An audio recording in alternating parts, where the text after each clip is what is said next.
Hello guys, तो स्वागत है आप लोगों का एक और नई वीडियो में। आज का जो हमारा टॉपिक है वो है रैयतवाड़ी व्यवस्था। तो चलिए स्टार्ट करते हैं आज की हमारी वीडियो।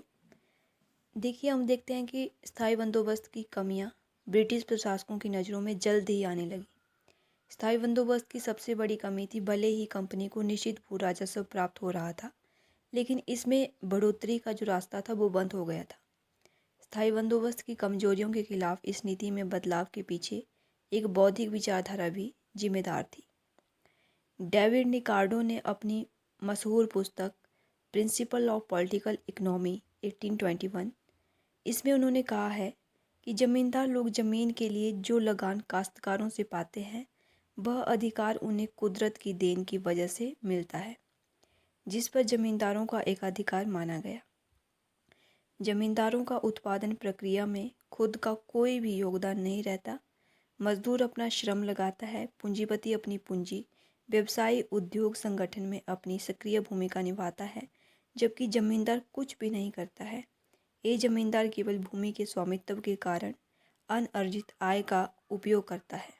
जमींदारी व्यवस्था या जमींदारी प्रथा खत्म होने के बाद किसानों से लगान वसूली किस प्रकार की जाए, इसके लिए अंग्रेज अधिकारी ने शुद्ध उपज की नीति अपनाई, अर्थात कृषि उत्पादन के कुल मूल्यों में से जो है किसान की मजदूरी और उत्पादन में होने वाले अन्य खर्चों को निकालकर जो बचता है उसका एक अंश लगान के रूप में लिया जाएगा।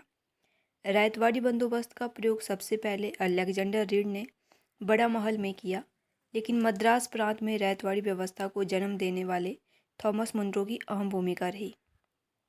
एल्फिस्टन ने बम्बई प्रांत में इस व्यवस्था को लागू किया। थॉमस मुनरो का मत था कि ये स्थायी रैयतवाड़ी व्यवस्था होनी चाहिए।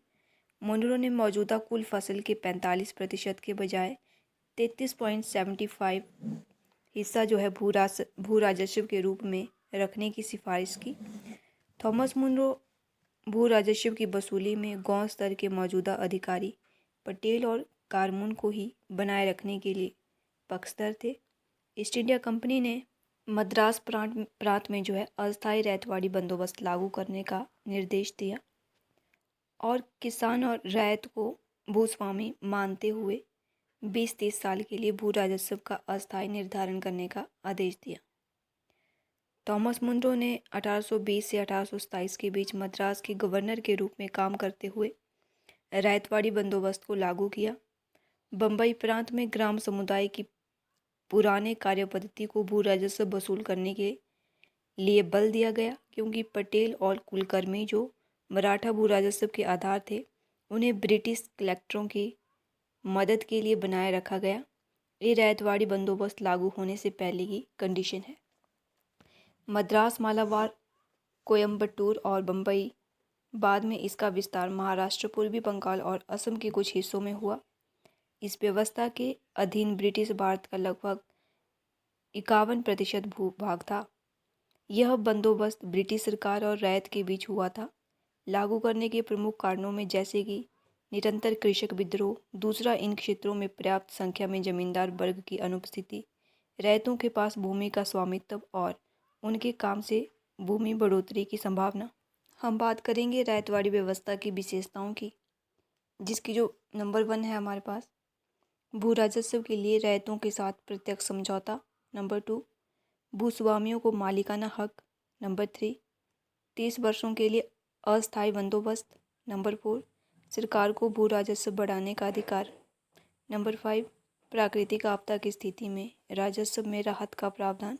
अगर हम बात करें रैयतवाड़ी बंदोबस्त के परिणामों की, तो नंबर 1, प्राकृतिक आपदा में राजस्व संबंधी छूट व्यवस्था को अंग्रेजों ने कभी लागू नहीं किया, जिसके परिणाम स्वरूप किसान ऋण के जाल में फंसते गए और भूमि के हस्तांतरण को बढ़ावा मिला।